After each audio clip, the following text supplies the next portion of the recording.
I'm Emma Chen, and at 28, I've built a six-figure travel empire that's taken me to 47 countries.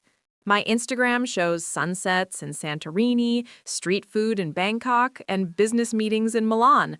But 10 years ago, I was a forgotten 15-year-old watching my parents post photos from the Maldives with my younger sister while I sat alone in a cold dormitory room, abandoned at an elite boarding school they dumped me at and never looked back. Before we jump back in, tell us where you're tuning in from, and if this story touches you, make sure you're subscribed, because tomorrow I've saved something extra special for you. They called it an investment in my future. I called it what it really was: exile. While they globe-trotted with Lily, creating picture-perfect family memories without me, I was learning a different kind of lesson about survival. When they cut off my allowance junior year, claiming budget constraints, I had to figure out how to eat. When they stopped answering my calls, I had to learn who I really was without their conditional love. But here's the twist they never saw coming. Last month, their business collapsed. Their dream house is in foreclosure. And guess who they called after 8 years of silence? That's right, the daughter they abandoned, begging for help from the travel empire I built while they were too busy creating Instagram stories with their favorite child. Sarah and David Chen thought they were teaching me independence. Well, they succeeded beyond their wildest nightmares, because now I had my own lesson to teach them, and this one would cost them everything they thought they knew about family loyalty. The crisp September air carried the scent of changing leaves as our black BMW wound through the tree-lined roads of upstate New York. I pressed my face against the cool window, watching the Hudson Valley landscape blur past in shades of gold and crimson. The Gothic towers of Westfield Preparatory Academy emerged from the morning mist like something from a fairy tale, all stone walls and ivy-covered archways that promised knowledge and tradition. My parents sat in the front seats, their voices low but animated as they discussed quarterly projections for their marketing firm. Sarah Chen's perfectly manicured nails tapped against her iPhone case while she scrolled through client emails. David's jaw was tight with concentration as he navigated the winding mountain road, his expensive watch catching glints of sunlight through the windshield. In the seat beside me, 12-year-old Lily bounced with excitement, her dark hair pulled back in the kind of pristine ponytail that never seemed to come undone no matter what she did. She'd been talking nonstop for the past hour about how cool it was that her big sister was going to boarding school, like something out of the movies she watched on Disney Channel. At 15, I should have been more suspicious of their enthusiasm.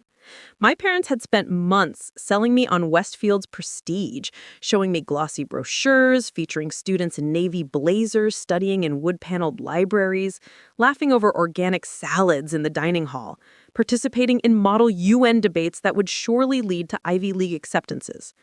The tuition was astronomical, nearly $60,000 a year, but they insisted it was an investment in my future that would pay dividends for generations. What I didn't understand then was that investments are only valuable if someone intends to see them through.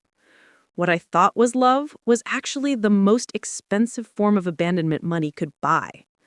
The admissions building smelled like old books and furniture polish, with portraits of distinguished alumni watching from mahogany frames. Mrs. Wellington, the head of student services, greeted us with the kind of warm smile that comes from years of practice dealing with nervous families.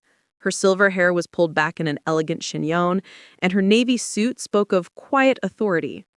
Sarah and David flanked me as we walked through orientation, their hands occasionally resting on my shoulders in what I now recognize as performative parental affection. They nodded seriously as Mrs. Wellington explained the school's honor code, the mandatory study hall hours, the weekend activity requirements. They asked thoughtful questions about college placement statistics and extracurricular opportunities. Lily skipped ahead of us through the corridors, peeking into empty classrooms and marveling at the oil paintings that lined the walls. She whispered to me about how cool it was that her big sister was going to boarding school, like something out of the movies she watched on Disney Channel. At 15, I should have been more suspicious of their enthusiasm. My parents had spent months selling me on Westfield's prestige, showing me glossy brochures featuring students in navy blazers studying in wood-paneled libraries, laughing over organic salads in the dining hall, participating in model UN debates that would surely lead to Ivy League acceptances. The tuition was astronomical, nearly $60,000 a year, but they insisted it was an investment in my future that would pay dividends for generations. My dormitory room was on the third floor of Whitman House, a brick building that housed about 40 girls in my grade. The room itself was sparse but adequate: two single beds with matching desks, built-in wardrobes, and a window that looked out over the soccer fields toward the distant mountains. My roommate, a girl named Jennifer from Chicago, had arrived the day before and already claimed the bed by the window. Sarah helped me unpack my clothes, hanging my blazers in the wardrobe with care and arranging my textbooks on the desk with mathematical precision. David assembled a small reading lamp that he'd brought from home, testing it several times to make sure it provided adequate lighting. They seemed genuinely invested in making sure I was comfortable, that I had everything I needed to succeed. The goodbye scene played out like something from a movie. Tears in my mother's eyes as she hugged me tight, promising to call every day. My father's firm handshake that turned into an awkward embrace, his voice thick with emotion as he told me how proud he was of the young woman I was becoming. Lily clung to me dramatically, making me promise to write letters and tell her everything about boarding school life. Standing in the parking lot, watching their BMW disappear around the curve of the tree-lined drive, I felt the first flutter of homesickness settle in my stomach. But it was mixed with excitement, the thrill of independence, the satisfaction of knowing my parents trusted me enough to succeed on my own. I was mature for my age, they had always told me. This was my chance to prove it. That first week passed in a blur of class schedules and dining hall meals, awkward introductions, and tentative friendships. Westfield had a rhythm that took time to learn. Unwritten rules about where to sit in the library, which teachers to avoid, how to navigate the complex social hierarchies that existed in any closed community. Most of my classmates had been at boarding school since middle school, and they moved through the routines with practiced ease. I called home every evening during the designated phone time, using the landline in the common room to dial our house in Millbrook. Those first conversations were warm and familiar, filled with Dad's jokes from the dinner table and Lily's struggles with math homework, Sarah's questions about my classes, and David's advice about time management. Lily would grab the phone to share gossip from her school, dramatic middle school stories that made me laugh and feel connected to home. The academic work was challenging but manageable. My English teacher, Mrs. Rodriguez, was a woman in her 40s with kind eyes and an infectious passion for literature.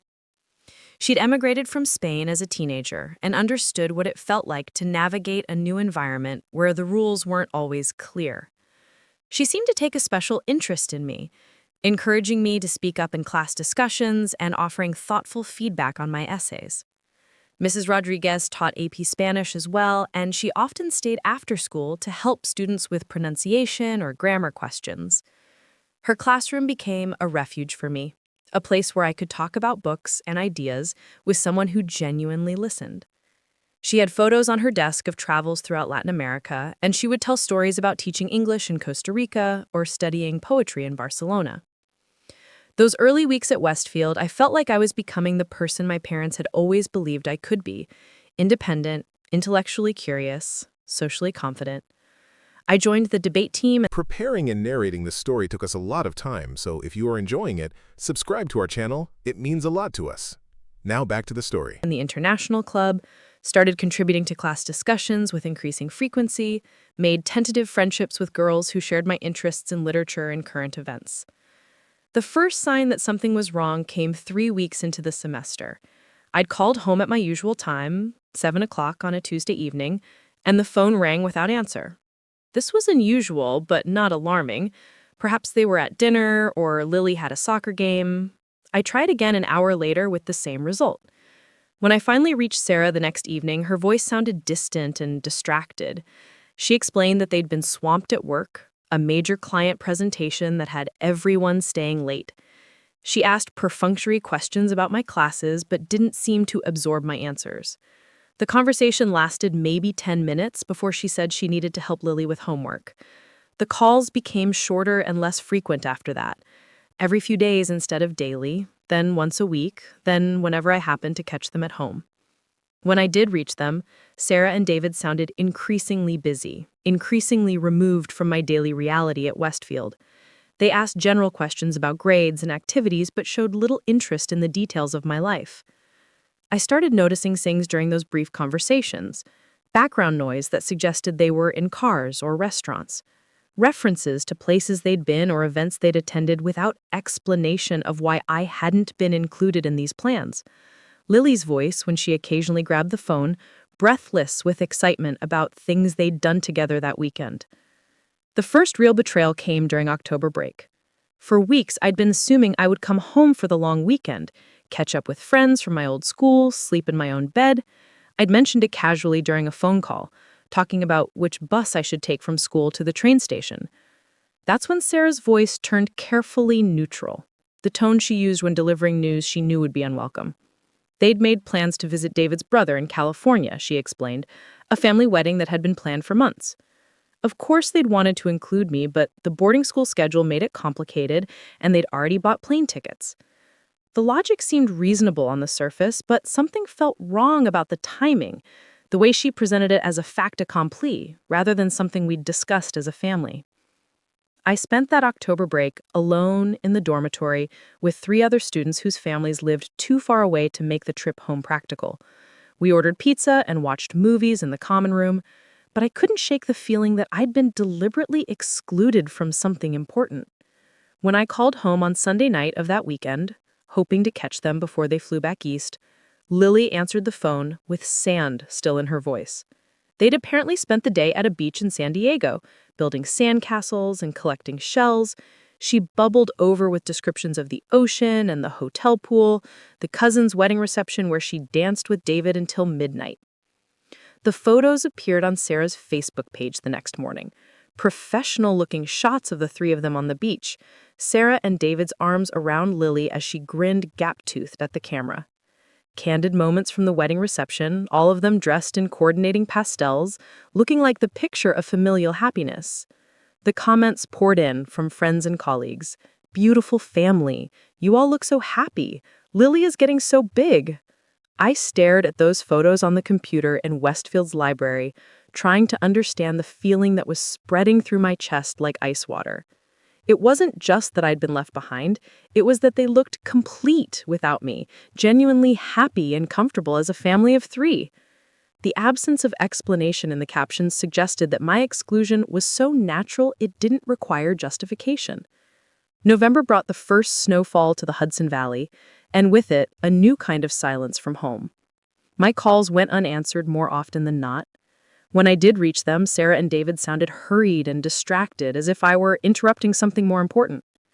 The warmth that had characterized our early conversations was gone, replaced with a politeness that felt worse than outright hostility.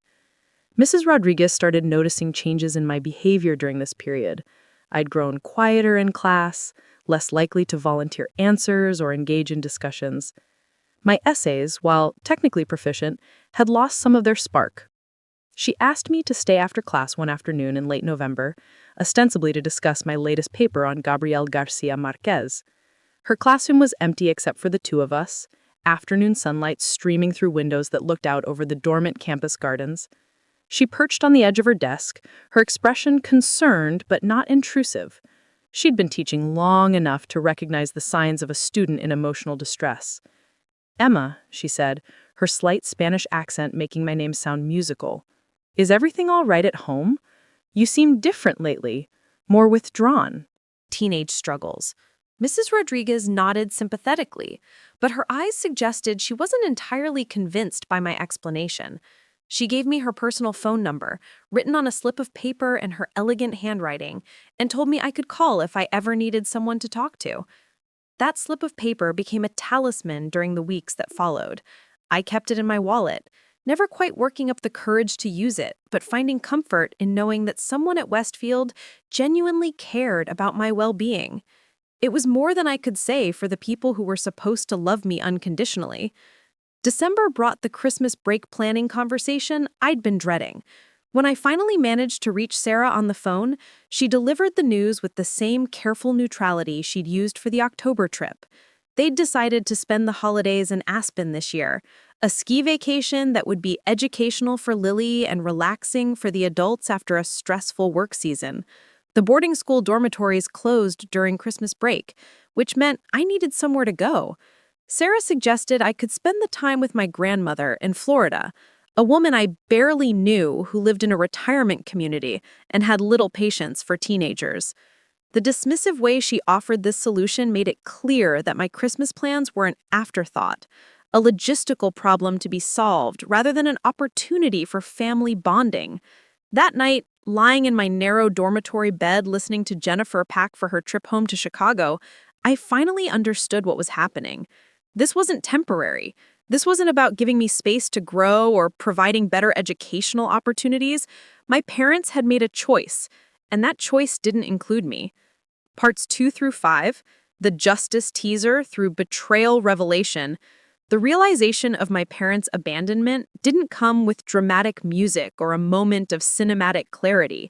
It crept in slowly, like winter fog rolling across the Hudson Valley, until one day I could barely see the life I'd known through the haze of their indifference. But what they couldn't foresee, sitting in their Millbrook mansion planning ski trips to Aspen, was that their discarded daughter would eventually become everything they'd pretended to value: success, independence, financial freedom, and most ironically, the kind of globe-trotting lifestyle they'd flaunted in my face during those lonely boarding school years. Fast forward to last month, when my phone started buzzing with unknown Connecticut numbers. 26 missed calls in a single day, followed by desperate text messages that began with, "Emma, it's your mother," as if I wouldn't recognize the woman who gave birth to me. Sarah and David Chen, who hadn't bothered to return my calls for my 18th birthday, suddenly had plenty to say now that their marketing empire had crumbled, and their dream house was 3 months behind on mortgage payments. The irony was almost poetic. While they'd been teaching Lily about European architecture through Instagram posts from their countless vacations, I was learning about it firsthand, building relationships with hostel owners in Prague, negotiating with tour guides in Rome, creating content that would eventually reach 500,000 followers across multiple platforms. Every stamp in my passport was a middle finger to their version of family values. Every business partnership a testament to the resilience they'd accidentally taught me by throwing me away. But the real lesson was yet to come, because success, I'd learned, isn't just about building something beautiful from nothing. Sometimes it's about having the power to choose mercy when the people who destroyed you come crawling back, desperate and broken, expecting forgiveness they've never deserved. Sarah and David Chen were about to discover what their 15-year-old daughter had grown into during the years they'd spent perfecting their image as devoted parents to their more compliant child. Christmas break arrived with the bitter cold that upstate New York does better than anywhere else.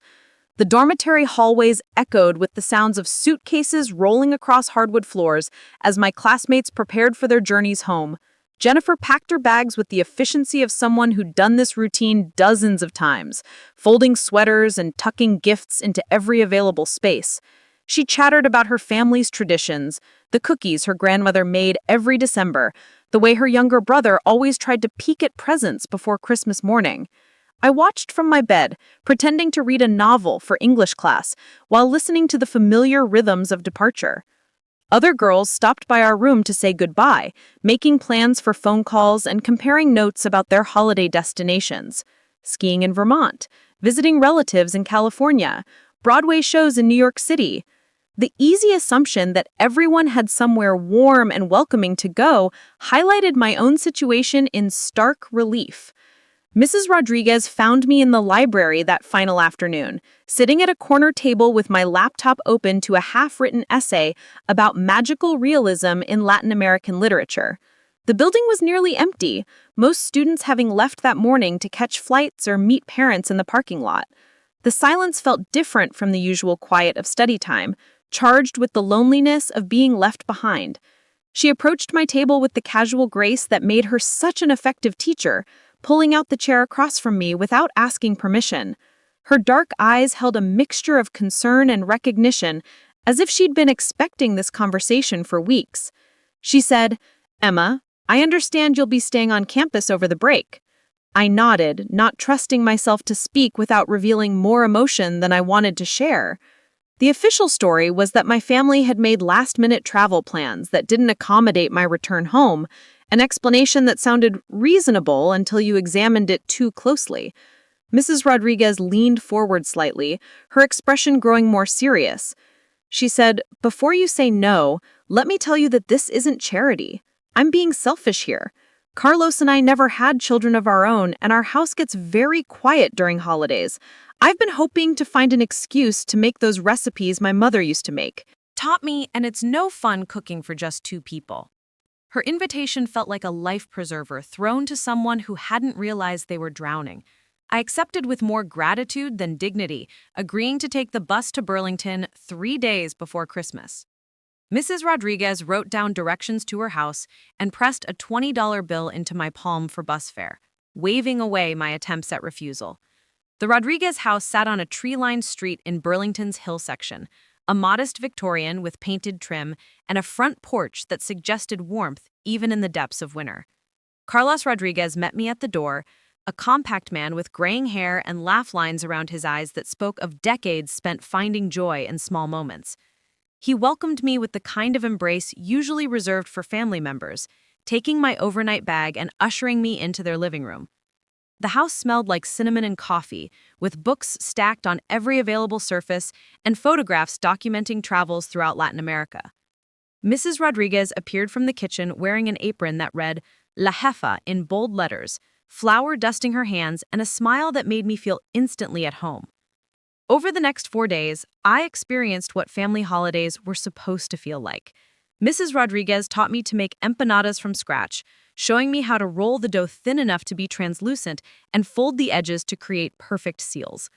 Carlos regaled us with stories from his years as a high school history teacher, complete with dramatic reenactments of famous historical moments that had us laughing until our sides ached. They didn't pry into my family situation, but they created space for me to share as much or as little as I wanted. When I mentioned that my parents were traveling with my sister, Mrs. Rodriguez simply nodded and said that sometimes families go through difficult phases. When I admitted that I hadn't heard from them since arriving at their house, Carlos quietly suggested that some people take longer to appreciate what they have.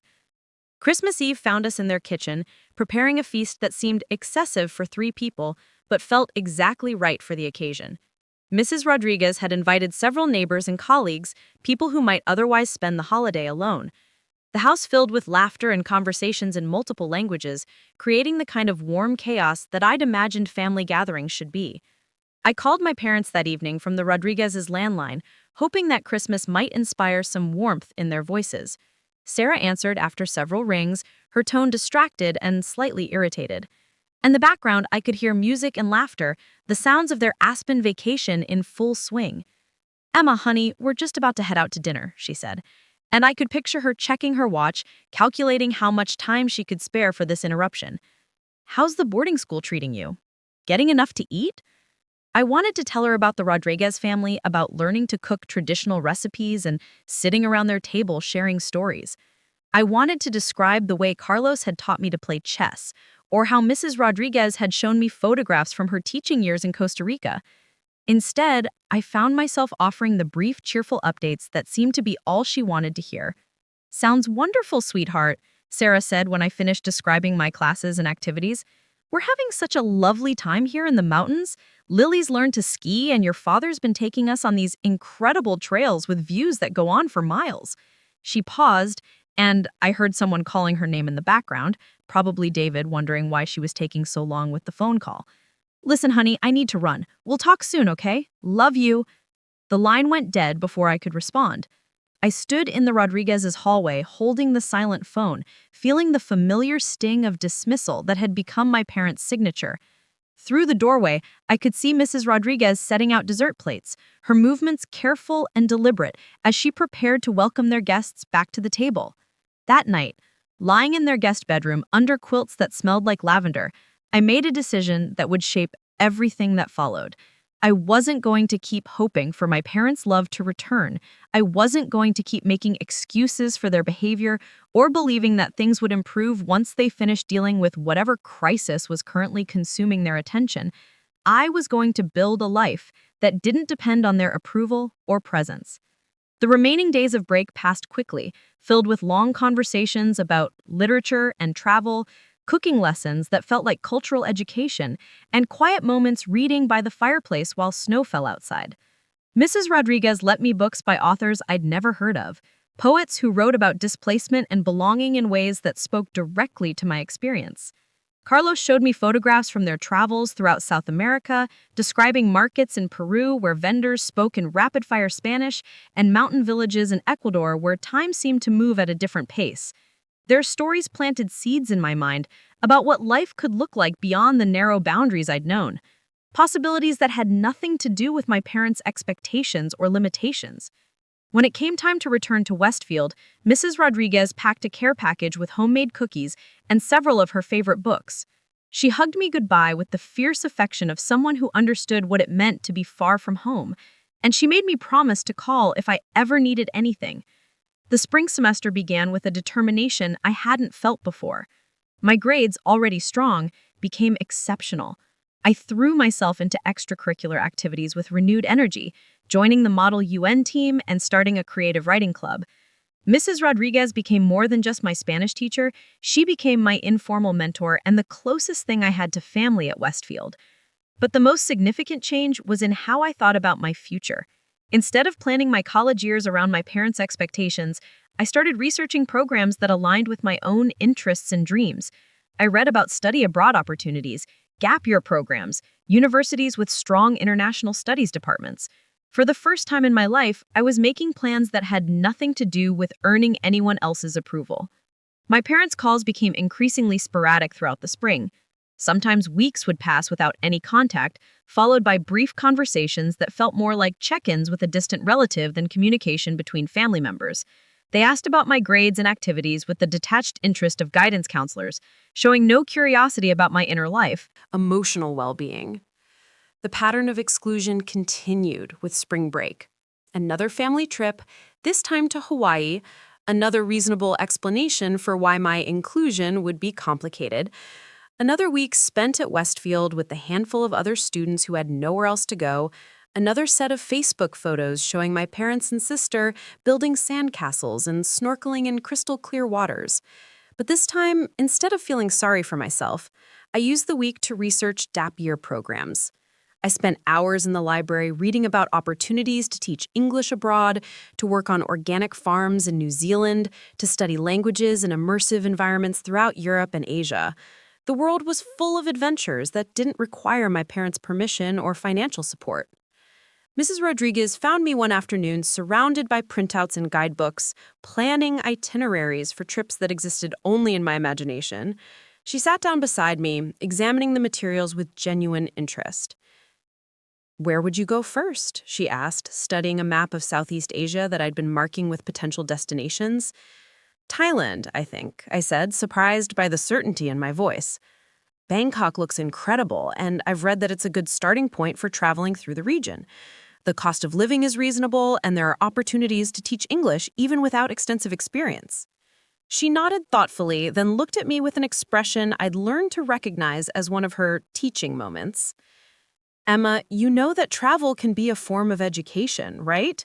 Some of the most important lessons I ever learned happened outside of classrooms, in places where I had to figure out how to navigate unfamiliar cultures and languages." That conversation planted an idea that would eventually grow into my entire career. What if I could combine my love of learning with my desire for independence? What if I could create a life that didn't depend on anyone else's approval or support? What if I could turn my parents' neglect into the foundation for something extraordinary? Junior year ended with another summer at Westfield, another round of explanations about why family plans didn't include me, but this time I had my own plans. I'd applied for a summer program teaching English to refugees, a position that would provide both experience and a small stipend. More importantly, it would give me something meaningful to do with the months that stretched ahead. The program was based in Burlington, close enough to the Rodriguez family that I could visit on weekends, but independent enough to feel like a real step toward adulthood. I spent the summer working with families from Somalia, Syria, and Guatemala, helping them navigate the complexities of English grammar while learning about resilience from people who'd lost everything and started over in a foreign country. Those refugees taught me more about family than my biological parents ever had. I watched mothers who'd crossed deserts to give their children better opportunities, fathers who worked multiple jobs while studying English at night, teenagers who translated for their grandparents at doctor's appointments while maintaining perfect grades in American schools. These were people who understood what it meant to sacrifice for the people you loved, who prioritized family bonds over convenience or comfort. By the time senior year began, I had stopped expecting anything from my parents. I'd learned to forge my own relationships, to find mentorship from teachers, and inspiration from people whose stories were more compelling than any family drama. Mrs. Rodriguez had introduced me to her network of educator friends, people who shared resources about scholarships, gap year programs, and opportunities for young people interested in international work. My applications to colleges reflected this new independence. Instead of focusing on prestigious names or programs that would impress my parents, I chose schools with strong study abroad programs, departments that emphasized global perspectives, and communities that valued experiential learning over traditional measures of success. The University of Vermont became my top choice, partly because of its proximity to the Rodriguez family, but mostly because of its reputation for supporting students who wanted to combine academic learning with real-world experience. Their international studies program offered opportunities to spend semesters abroad, to conduct independent research projects, and to graduate with the kind of global perspective I craved. When my acceptance letter arrived in April, I called Mrs. Rodriguez before I called my parents. Her excitement was immediate and genuine, the kind of celebration that made me feel truly seen and appreciated. She and Carlos insisted on taking me out to dinner, toasting my achievements with the pride of surrogate parents who'd watched me grow into my potential. My parents' response was more measured. Congratulations that felt obligatory, questions about practical considerations like tuition and housing, suggestions about more prestigious schools that might still accept late applications. There was no acknowledgement of the independence I'd shown in navigating the entire process without their guidance, no recognition of the strength it had taken to build a future while feeling fundamentally alone. But their lukewarm response no longer had the power to diminish my joy. I'd learned to find validation from sources that didn't disappoint me, to celebrate victories with people who genuinely cared about my success. The Rodriguez family, my teachers at Westfield, even some of the refugee families I had worked with that summer, all of them had shown me what supportive relationships looked like. Senior year passed in a blur of final projects and graduation preparations. My parents attended the ceremony, sitting in the back row of the auditorium, and leaving immediately afterwards to catch a flight back to Connecticut. They didn't stay for the reception, didn't meet any of my teachers, didn't show any interest in the friendships I'd formed or the achievements I'd earned during my years at Westfield. Mrs. Rodriguez gave me a graduation gift that meant more than any family heirloom could have. It was a leather-bound journal with my initials embossed on the cover, filled with blank pages waiting for the adventures she was certain lay ahead. Inside the front cover, she'd written a quote from one of her favorite authors: "The world is a book, and those who do not travel read only one page." That journal would eventually document my transformation from abandoned boarding school student to successful travel entrepreneur. But standing in the Westfield parking lot, watching my parents drive away without a backward glance, I couldn't have imagined how completely their rejection would fuel my determination to create something extraordinary from the ashes of their indifference. Was spent working and saving money, preparing for the independence I'd been practicing for years. I had a plan that extended far beyond my freshman year, a vision of education that included gap years and study abroad programs, internships in foreign countries, and eventually the kind of career that would take me everywhere my parents had gone without me, and places they'd never dreamed of reaching. What I didn't know was that their carefully constructed life was already beginning to crack. The marketing firm that had funded their lavish lifestyle and exotic vacations was facing challenges they hadn't shared with anyone, including each other. Their investments in luxury and status were about to collide with economic realities that would force them to confront the consequences of their choices. But that reckoning was still years away. For now, I was focused on moving forward, on building something that belonged entirely to me. College represented the next phase of my education and independence, and I approached it with the hunger of someone who'd learned to feed herself when no one else cared whether she starved. The dorm room at the University of Vermont was smaller than my space at Westfield, but it felt like freedom incarnate. My roommate, a girl named Ashley from Portland, Oregon, had grown up in the kind of family that took camping trips together and celebrated holidays with homemade decorations and inside jokes accumulated over years of shared experience. Her easy references to family traditions and parental support reminded me of everything I'd missed, but no longer with the sharp pain of earlier years. Instead, I felt curious about her experiences, grateful for the glimpse into functional family dynamics, and increasingly confident in my own path. I'd learned to create belonging for myself, to build relationships based on mutual respect rather than biological obligation. My chosen family might be smaller than traditional versions, but it was infinitely more reliable. Classes began with the excitement of new intellectual challenges and the satisfaction of pursuing subjects that genuinely interested me. International relations, cultural anthropology, language studies, all of them feeding my growing understanding of how big and complex the world really was. My professors were impressed by my maturity and independence, qualities they attributed to my boarding school experience without understanding the full story of how I'd acquired them. I declared a double major in international studies and communications, with a minor in Spanish that allowed me to continue working with Mrs. Rodriguez, who'd become a visiting lecturer at the university.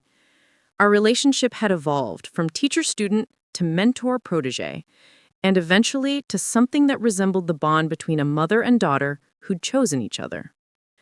My parents called occasionally during my freshman year, brief conversations that focused on grades and career plans without any real curiosity about my personal growth or happiness.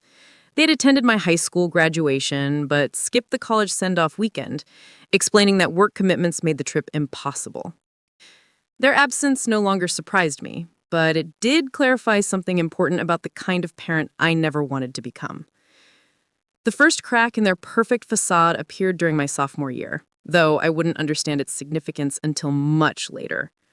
David mentioned during one of our rare phone calls that they were scaling back their travel plans, focusing more on domestic trips and local activities.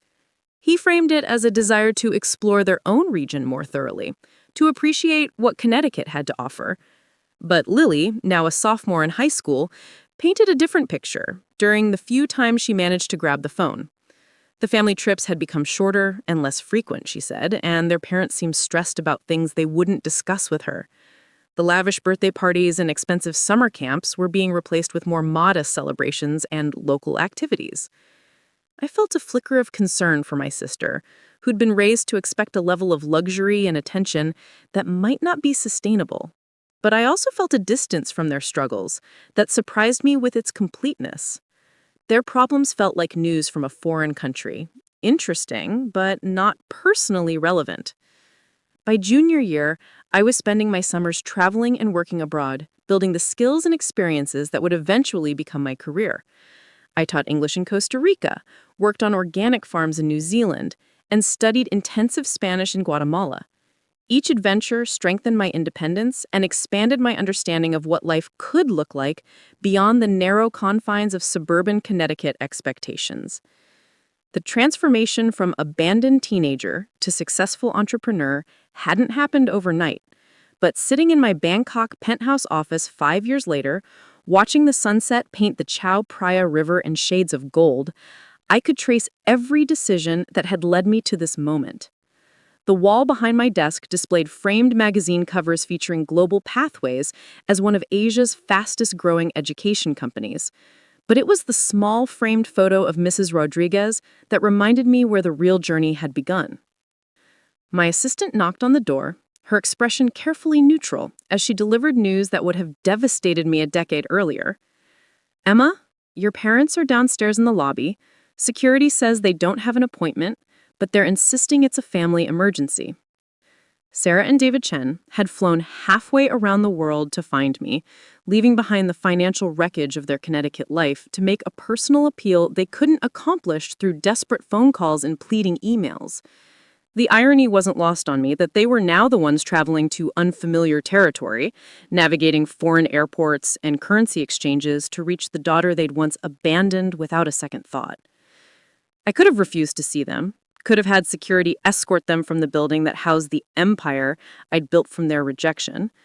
Instead, I made a different choice, one that demonstrated how completely I'd moved beyond needing their approval or fearing their judgment. I would meet with them, but on my terms, in my space, with the full weight of my success as context for whatever conversation they thought they needed to have. Stress lines that come from financial pressure and the slow realization that the lifestyle they'd built was unsustainable. Sarah's designer clothes looked tired. David's confident bearing had been replaced by something approaching humility. And both of them moved with the careful deliberation of people who'd learned that their assumptions about the world weren't as reliable as they'd once believed. "Emma," Sarah began, her voice carrying emotions I'd never heard from her before.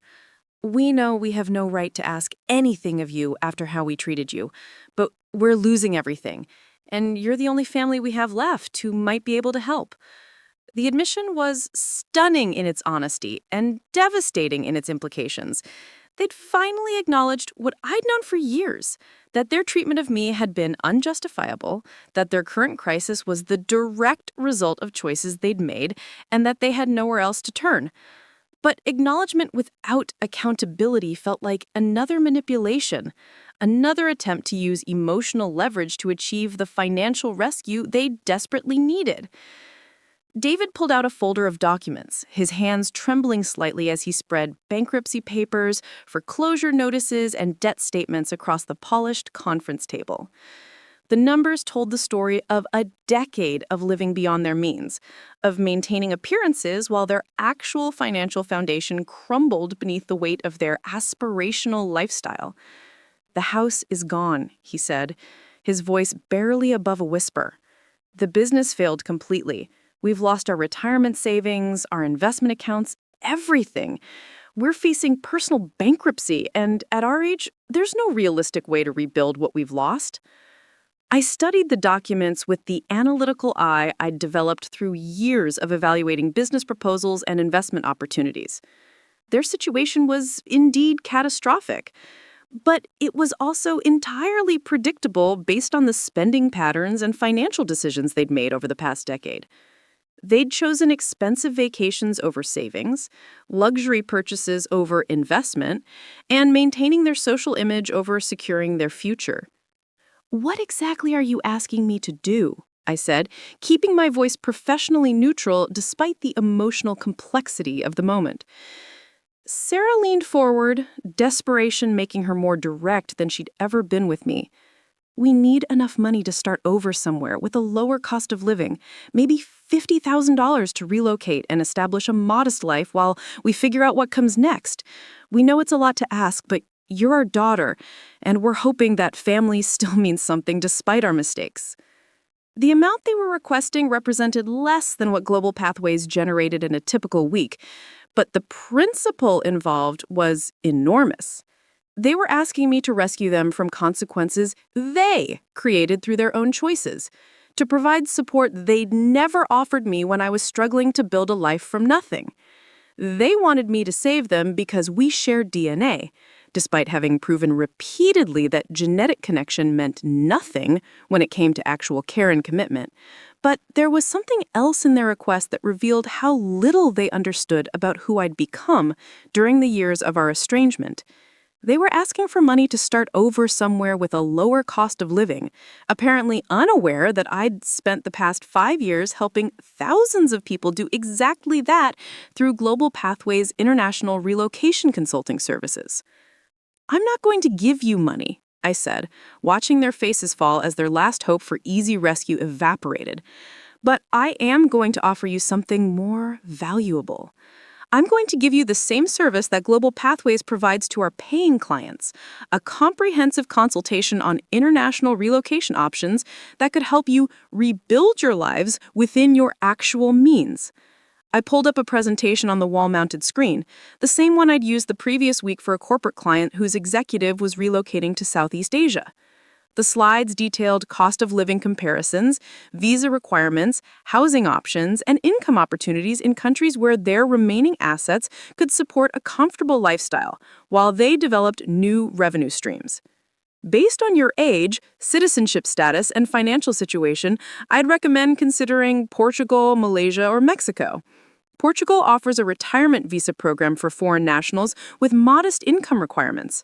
Malaysia has an affordable healthcare system and a significant expat community. Mexico provides proximity to the United States with dramatically lower living costs. Sarah and David exchanged glances that revealed their complete lack of preparation for this type of solution. They expected either financial rescue or complete rejection, not a professional consultation about radical lifestyle changes that would require them to leave behind everything familiar and start over in a foreign country. "We can't just leave the United States," Sarah protested, her voice rising with panic. "We don't speak other languages. We don't understand cultural habits.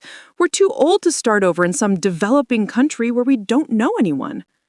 Her reaction illuminated the fundamental difference between us more clearly than any argument could.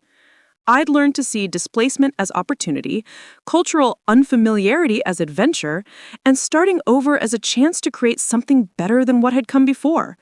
They saw the same circumstances as threats to be avoided, rather than challenges to be embraced.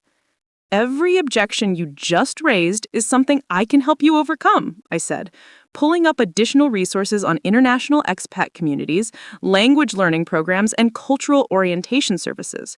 Global Pathways has helped thousands of people make successful transitions to international living. The difference is that our usual clients choose this path voluntarily, while you're being forced to consider it by circumstances. The conversation continued for another hour, with me detailing specific options while they raised increasingly desperate objections to every alternative I presented.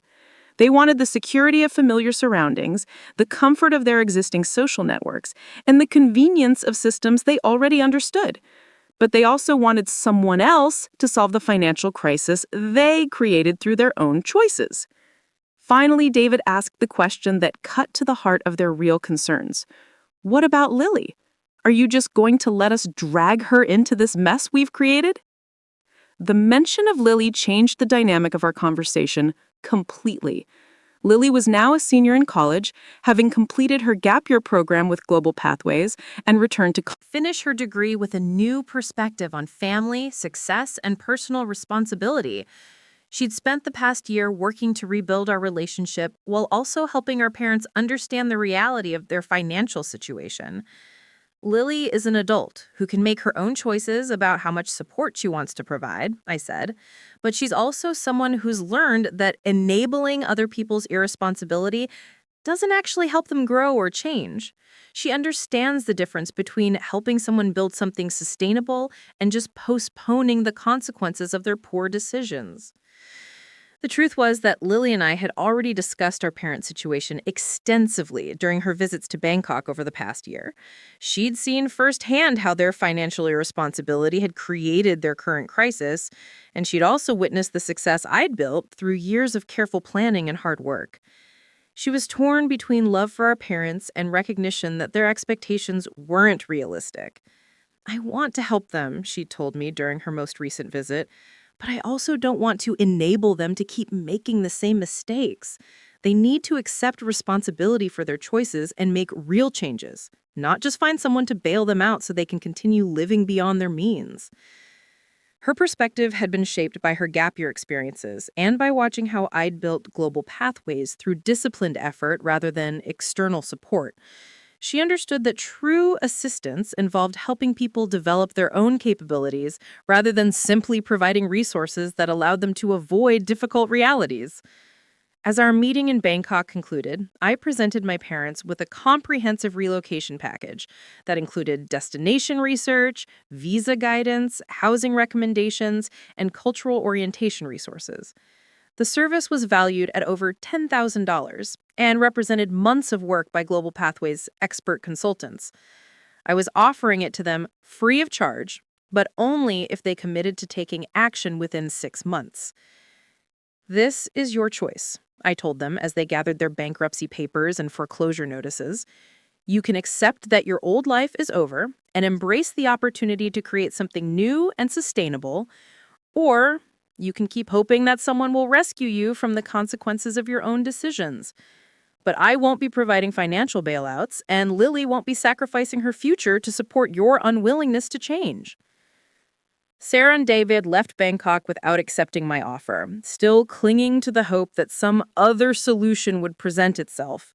They flew back to Connecticut to continue fighting foreclosure proceedings in bankruptcy courts, unwilling to consider that the life they'd known was permanently over, and that their only realistic option was to start fresh somewhere that their remaining resources could actually support them. But 6 months later, when their legal options had been exhausted and their Connecticut life had officially ended, they quietly contacted Global Pathways to begin the relocation process I'd outlined during our Bangkok meeting. They chose Portugal, attracted by its established expat community and relatively straightforward residency requirements for retirees. The transformation was difficult, but ultimately successful. Sarah found work teaching English to Portuguese students, discovering that her education background had value in international markets she'd never considered. David used his marketing experience to help other American expats establish small businesses in their new community. They learned Portuguese slowly but steadily, developed friendships with people from around the world, and gradually built a modest but sustainable life that actually fit their financial reality. More importantly, they began to understand what I'd been trying to tell them during our Bangkok confrontation.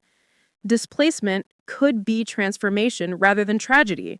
Starting over could be opportunity rather than failure, and the skills required to navigate unfamiliar environments were valuable assets rather than burdens to be avoided. Their experience in Portugal didn't undo the years of abandonment or erase the damage their neglect had caused during my formative years. But it did provide a foundation for rebuilding our relationship based on mutual respect rather than financial dependency or emotional manipulation. They'd been forced to develop the independence and resourcefulness they'd never allowed me to teach them, and the experience had given them perspective on what I'd accomplished starting from nothing at 15 years old. Lily graduated from college with a degree in sustainable development and immediately joined Global Pathways as a program coordinator, bringing her firsthand experience as a gap year participant to her work helping other young people design meaningful international experiences. Her integration into the business represented the completion of our family's transformation. From a traditional suburban Connecticut household built on appearances and financial irresponsibility to a globally minded network of individuals who'd learned to create value through service and adaptation. The success of Global Pathways continued to expand, reaching clients throughout 6 continents and establishing partnerships with educational institutions, nonprofit organizations, and government agencies interested in innovative approaches to international exchange and cultural education. Marcus and I opened offices in 12 countries, hired regional directors who spoke dozens of languages collectively, and developed programs that served everyone from gap year students to corporate executives seeking international experience. But the most satisfying aspect of the business remained the transformation stories, the emails and letters from participants whose lives had been changed by stepping outside their comfort zones and discovering capabilities they'd never known they possessed. Former clients became consultants, volunteers became coordinators, and program participants became program designers, creating a network of people who understood that growth required embracing rather than avoiding unfamiliar challenges. The boarding school student who'd been abandoned by her parents had grown into an entrepreneur who specialized in helping others navigate displacement and cultural adaptation. The teenager who'd learned to survive without family support had created a chosen family of colleagues, mentors, and clients who shared her values of independence, curiosity, and service. The young woman who'd been excluded from family vacations had built a career that involved traveling to every corner of the world, but always with purpose rather than mere recreation. My parents' abandonment had been intended as punishment for being too independent, too questioning, too unwilling to accept their vision of what my life should look like. Instead, it had become the foundation for building something far more meaningful than anything they'd ever envisioned. Their rejection had freed me to discover possibilities they'd never imagined, to develop relationships based on choice rather than obligation, and to create success that was entirely my own achievement. The lesson I'd learned wasn't about forgiveness or family loyalty or overcoming adversity through positive thinking. It was about the power of accepting reality rather than fighting it, of finding opportunity within constraint, and of building strength through independence rather than dependence. Those lessons had become the foundation for everything I'd created, and they continued to guide every decision I made about the future. Standing in my Bangkok office as another day ended and another group of gap year students prepared to begin their own transformative journeys, I felt profound gratitude for the path that abandonment had set me on. Without my parents' rejection, I might never have discovered my capacity for independence. Without their indifference, I might never have learned to find validation through personal achievement rather than external approval. Without their limitations, I might never have explored the possibilities that existed beyond their narrow understanding of success. The travel empire I'd built wasn't revenge against my parents or proof that they'd been wrong about me. It was simply the natural result of turning displacement into discovery, exclusion into liberation, and rejection into the motivation for creating something extraordinary. Every client we served, every program we developed, every life we helped transform was evidence that the people who try to limit your potential often end up providing the catalyst for your greatest achievements. My parents had thought they were teaching me a lesson about family loyalty and respect for authority. Instead, they'd taught me that the best families are the ones you choose, that true security comes from developing your own capabilities, and that the world is full of possibilities for people brave enough to create their own path. That education had been worth more than any inheritance they could have provided, and it would continue to generate value for the rest of my life.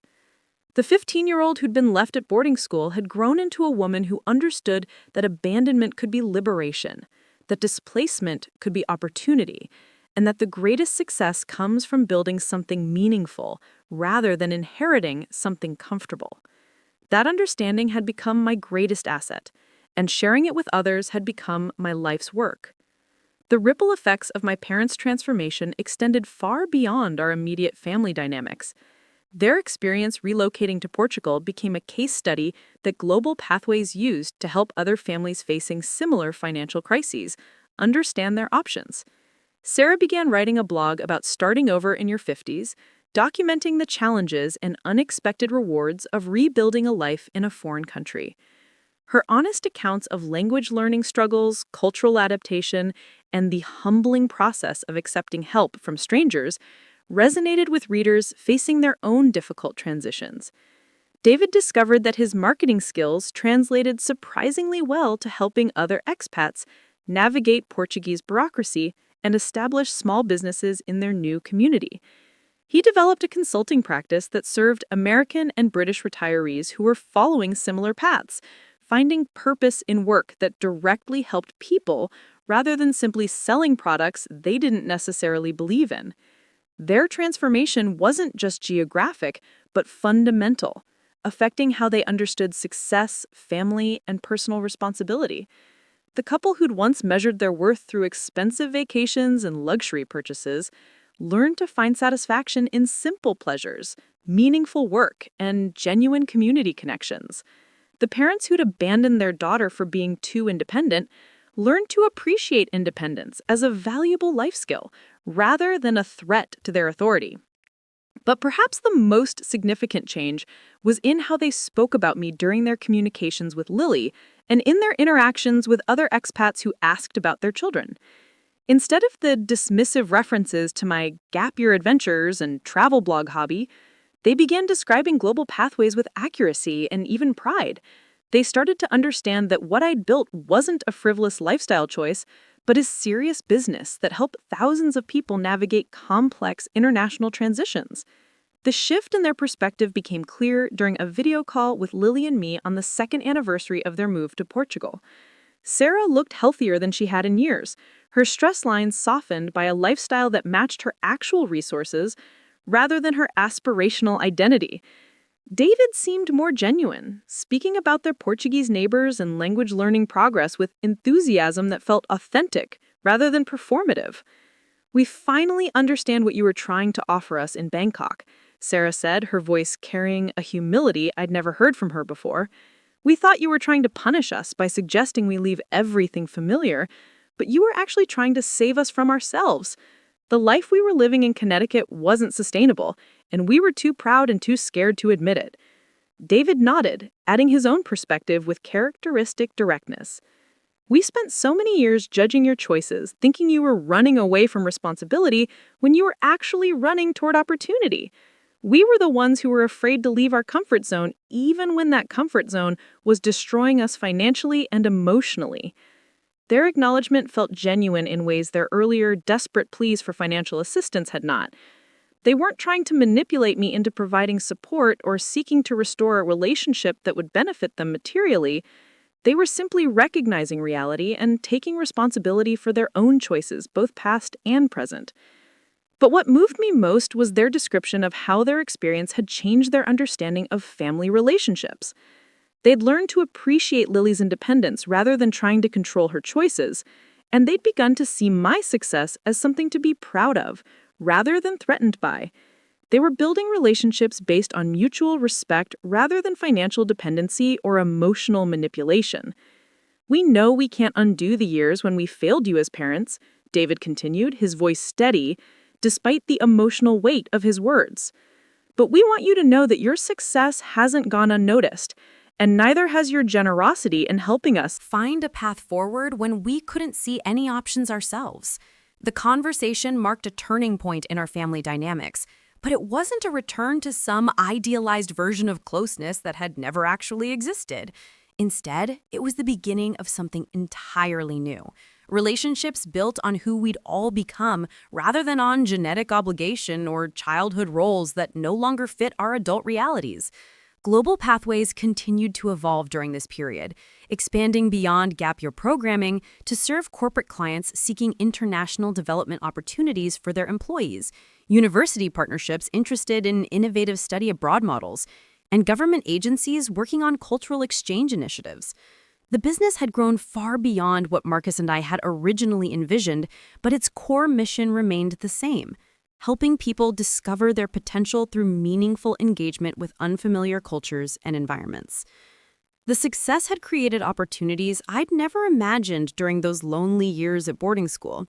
I was invited to speak at international education conferences, consulted with policymakers about youth development programs, and featured in business publications as an example of entrepreneurial innovation in the education sector.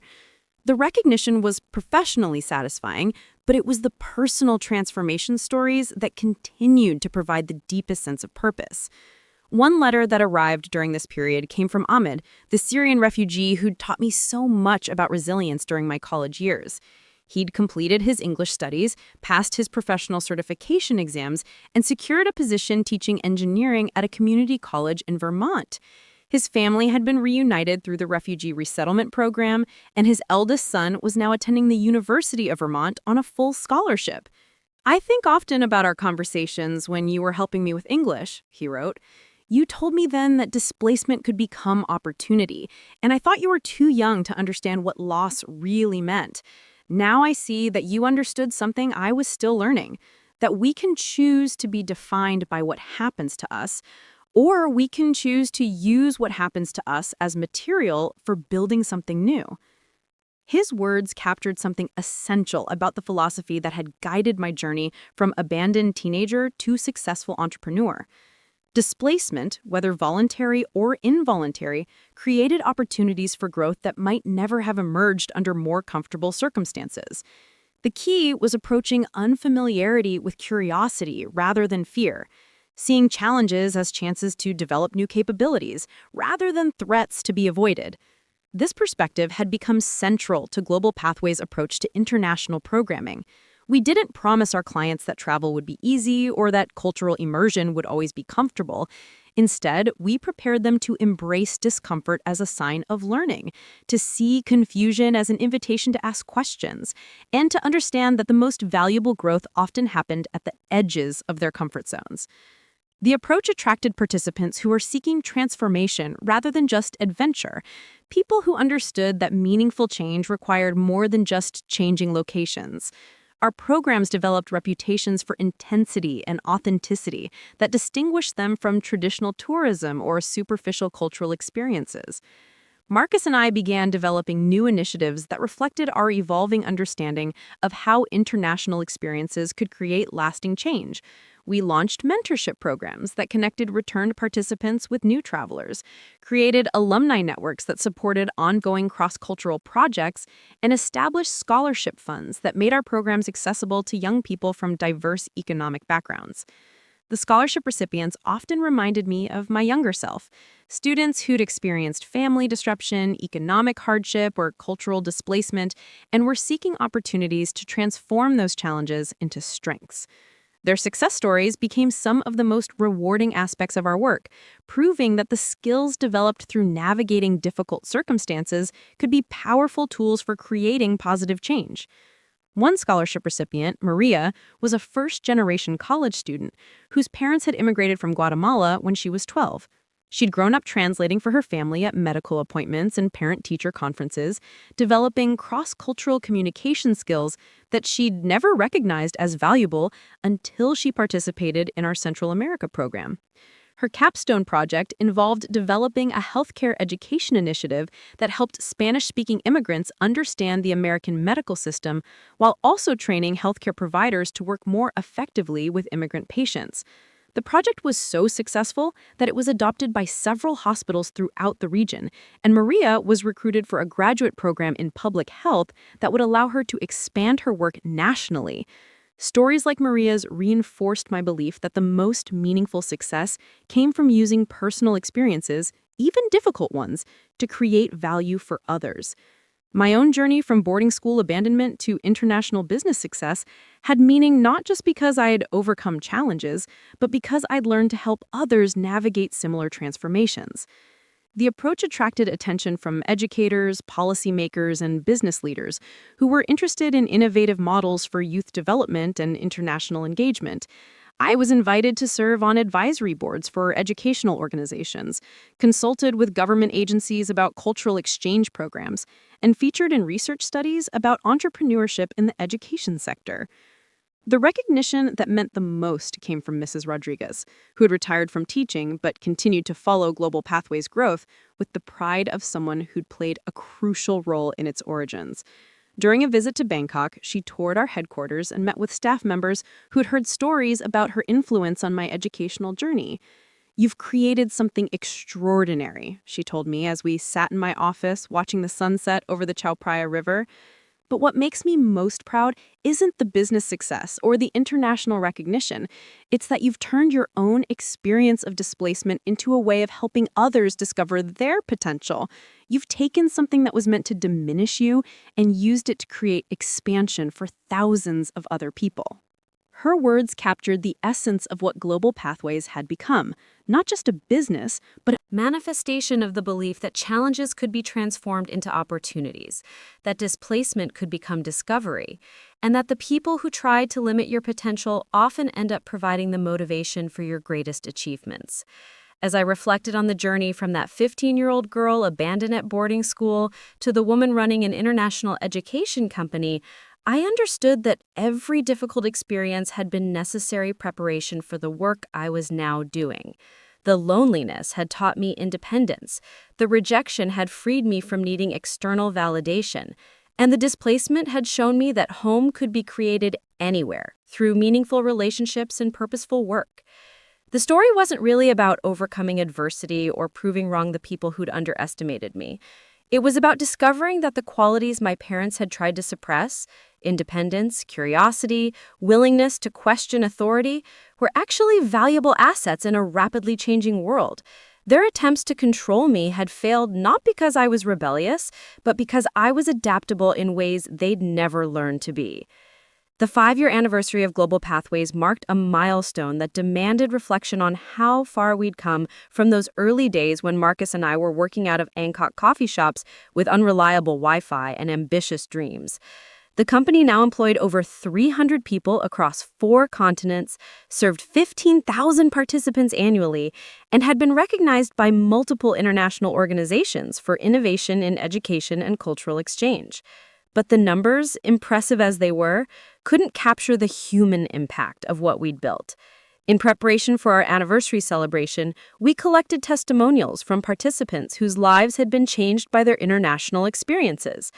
The stories revealed patterns that went far beyond individual transformation, showing how cross-cultural experiences created ripple effects that touched families, communities, and sometimes entire organizations.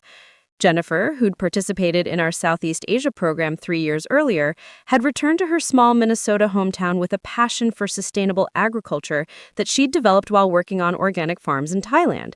She'd convinced her family to transition their traditional corn and soybean operation to permaculture methods, reducing their environmental impact while actually increasing their profitability. The success had inspired neighboring farms to consider similar transitions, creating a movement towards sustainability that was transforming their entire agricultural community. Carlos, a college dropout from Phoenix, who'd felt directionless until he spent 6 months teaching English in rural Guatemala, had returned to the United States with clarity about his career goals and the confidence to pursue them. He'd completed his degree in international development, learned fluent Spanish, and secured a position with a nonprofit organization that coordinated healthcare programs throughout Central America. His work was now directly improving medical access for thousands of people in communities similar to the one where he'd first discovered his sense of purpose. Rebecca, whose gap year in Morocco had introduced her to the complexities of water scarcity in developing regions, had become an engineering student specializing in sustainable water systems. Her senior thesis project involved designing low-cost water purification systems for rural communities, and she'd already received funding to implement pilot programs in 3 countries. Her international experience hadn't just changed her career trajectory, it had positioned her to solve problems that affected millions of people worldwide. Each story reinforced my understanding that meaningful travel created value far beyond personal growth. When people engaged authentically with different cultures, they returned home with perspectives, skills, and motivations that benefited not just themselves, but entire networks of relationships and communities. The transformation was exponential rather than linear, creating positive change that extended far beyond the original participants. This understanding had led us to develop new programs specifically designed to maximize community impact. Our Social Innovation Fellowship brought together participants from different countries to work on collaborative projects addressing global challenges like climate change, educational access, and economic development. The fellows spent 6 months traveling between partner communities in 3 different regions, learning how similar problems were being approached in different cultural contexts, and developing solutions that could be adapted across multiple environments. The fellowship program attracted participants who were already committed to social change, but needed international perspective to increase their effectiveness. Environmental activists learned about traditional ecological knowledge from indigenous communities. Urban planners studied sustainable city design in Scandinavian countries, and healthcare workers developed cultural competency through immersion in medical systems throughout Latin America. One fellowship cohort focused on educational innovation, bringing together teachers, technology developers, and community organizers from 12 different countries to study alternative approaches to learning and skill development. They visited schools in Finland, known for their non-traditional pedagogical methods, observed technology-enhanced learning programs in South Korea, and worked with community education initiatives in rural Brazil that were achieving remarkable results with minimal resources. The fellows returned to their home countries with concrete plans for implementing what they'd learned. But more importantly, they maintained connections with each other that enabled ongoing collaboration across national boundaries. Their projects became models that other organizations could adapt, and their networks facilitated knowledge sharing that accelerated innovation in education worldwide. The success of these intensive programs attracted attention from major foundations and government agencies interested in supporting social innovation through international exchange. We received grants that allowed us to expand the fellowship programs, develop new partnerships with universities and research institutions, and create evaluation systems that documented the long-term impact of cross-cultural experiences on participants and their communities. But the recognition that meant the most came from unexpected sources. A letter arrived from the principal of a high school in rural Kentucky thanking Global Pathways for the transformation she had witnessed in one of her former students who had participated in our Central America program. The young man had returned from his gap year with passion for education that inspired him to become a teacher, and he was now working in the same school system where he'd been a struggling student just a few years earlier. Michael came back from Guatemala completely changed, the principal wrote. Not just more mature or more confident, though he was certainly both of those things. He came back with a sense of purpose that transformed how he approached everything. He's now one of our most innovative teachers, and he's inspiring other students to see learning as something exciting rather than something they have to endure. Stories like this one reinforced my belief that the most powerful aspect of international experiences wasn't the travel itself, but the way those experiences helped people discover capabilities and passions they'd never known they possessed. Michael's transformation from struggling student to inspiring teacher happened because his time in Guatemala had shown him that education could be a tool for positive change, rather than just a requirement to be completed. The pattern appeared consistently across different programs and participant backgrounds. Young people who'd felt directionless discovered clear career goals through volunteer work in unfamiliar environments. Students who'd struggled academically found motivation when they saw how education could address real-world problems. Individuals who'd felt disconnected from their communities returned home with understanding of how their skills and interests could contribute to positive change. The transformation wasn't automatic or universal.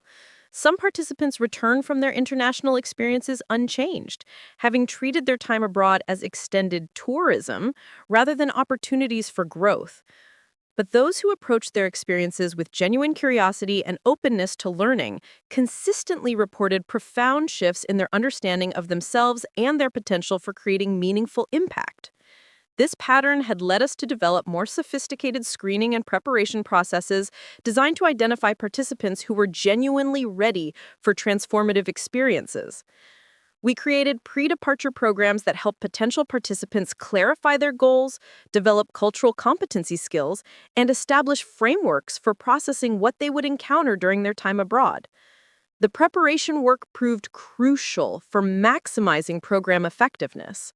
Participants who completed intensive pre-departure training reported higher satisfaction with their experiences, maintained stronger connections with host communities, and demonstrated greater evidence of lasting personal and professional development after their return home. We also developed post-program support systems that help participants integrate what they'd learned into their ongoing lives. Alumni networks provided peer support for processing challenging experiences. Mentorship programs connected return participants with professionals in their fields of interest. And ongoing project funding enabled participants to implement community initiatives inspired by their international experiences. The comprehensive approach attracted attention from researchers studying the effectiveness of different models of international education.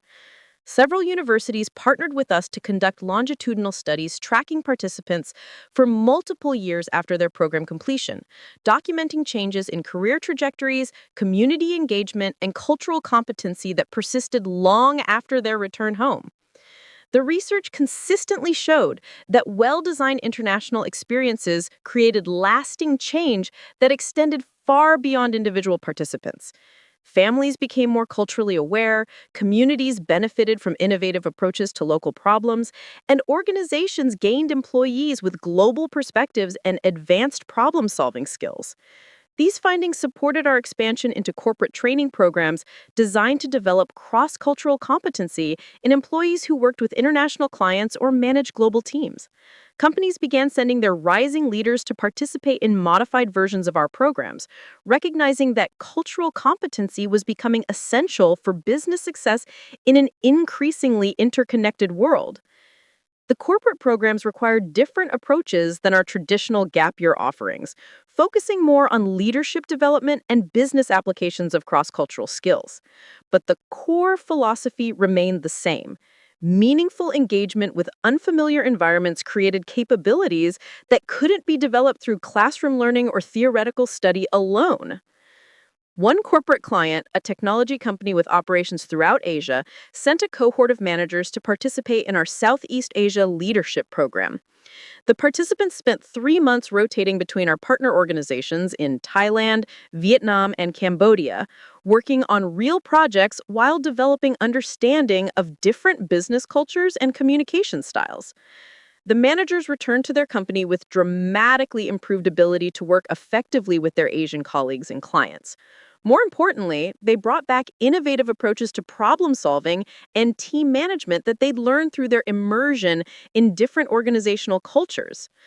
The company reported significant improvements in project outcomes and employee satisfaction that they directly attributed to the cultural competency development their managers had gained through the program. Success stories like this one led to expansion of our corporate offerings and partnerships with business schools interested in incorporating international immersion into their leadership development curricula. We developed executive education programs that combined traditional business training with intensive cultural experiences, creating leaders who understood global markets not just intellectually, but experientially. The growth in corporate programming created new revenue streams that supported expansion of our scholarship programs for students from low-income backgrounds. The business model became self-reinforcing. Successful corporate clients funded social impact programs that developed the next generation of globally competent leaders, some of whom would eventually become corporate clients themselves. This sustainability was crucial for the long-term vision Marcus and I had developed for Global Pathways. We wanted to create lasting change in how people understood cross-cultural competency and international engagement, moving beyond the privileged tourism model toward authentic exchange that benefited all participants and host communities. The vision required continuous innovation. Program design, partnership development, and impact measurement. We established research and development teams that experimented with new approaches to cultural immersion, tested different models of community engagement, and evaluated the effectiveness of various preparation and support systems. One experimental program paired participants from dramatically different backgrounds to travel together and learn from each other's perspectives, as well as from their host communities. Urban students from wealthy families were matched with rural students from working-class backgrounds, creating opportunities for domestic as well as international cultural exchange. The paired program produced unexpectedly powerful results. Participants not only gained cross-cultural competency related to their international destinations, but also developed deeper understanding of class, regional, and cultural differences within their own countries.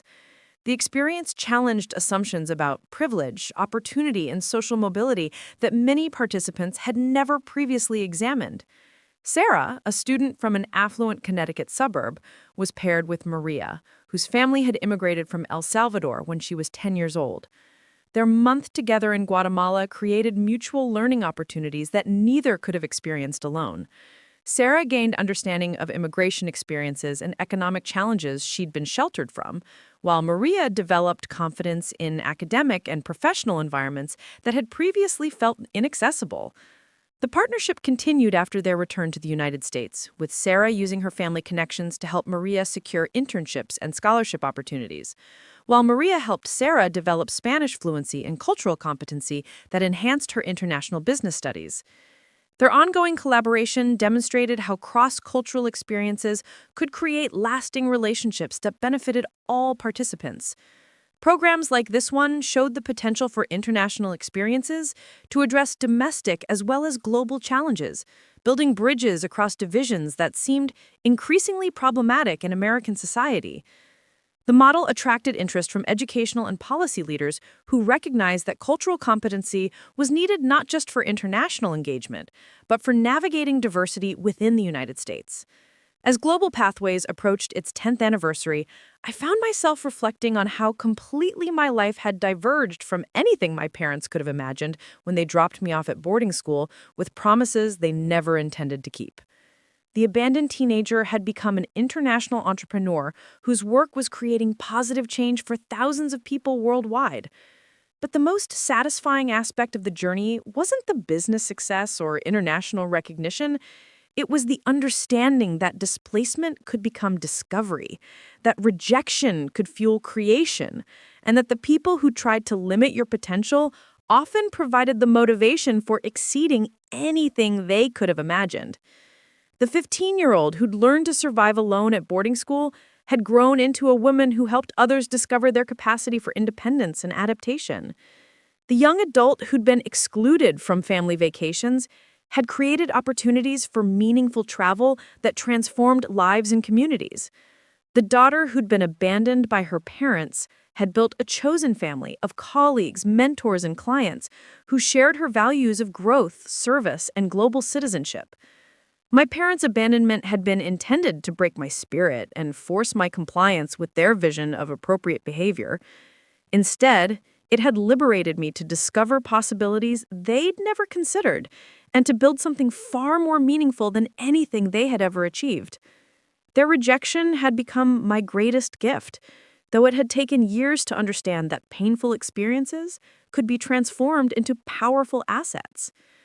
Up next, you've got 2 more standout stories right on your screen. If this one hit the mark, you won't want to pass these up. Just click and check them out.